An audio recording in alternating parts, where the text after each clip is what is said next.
పెరిగిన petrol diesel ఛార్జీలతో రైతులు auto కార్మికులు ఆక్వా రంగం తీవ్రంగా ఇబ్బంది పడుతోందని ఎన్నికలకు ముందు హామీ ఇచ్చినట్టుగా పెంచిన ఛార్జీలు తక్షణం తగ్గించాలని ఎమ్మెల్సీ లేళ్ల ఆపిరెడ్డి డిమాండ్ చేశారు. పెరిగిన ఛార్జీల కారణంగా రాష్ట్ర ప్రజలపై ఏటా దాదాపు 3,400 కోట్ల రూపాయల భారం పడుతోందని, నిత్యావసర సరుకుల ధరలు ఆకాశాన్నంటే సామాన్యుడు పడుతున్న అవస్థలను ప్రభుత్వం గుర్తించాలని కోరారు.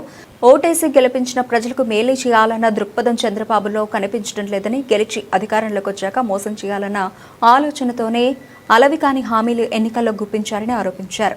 ఈ 2 సంవత్సరాల కాలంలో ఈ రాష్ట్ర ప్రభుత్వం ఘోరంగా వైఫల్యం చెందినటువంటి అనేక అంశాలకు సంబంధించి 25 సార్లు మీడియా సమావేశాలను పెట్టి ప్రభుత్వానికి వందల ప్రశ్నలు సంధించారు. అనేకమైనటువంటి అంశాలని లేవనెత్తారు.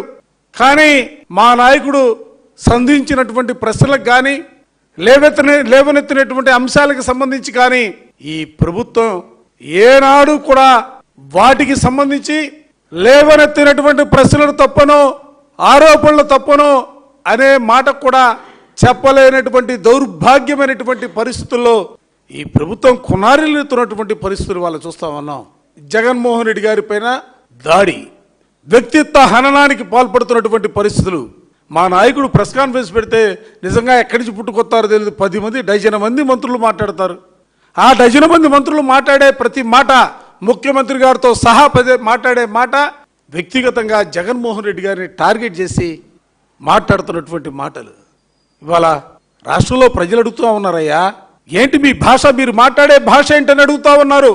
పక్కన ఉన్నటువంటి రాష్ట్రాలను చూడండి.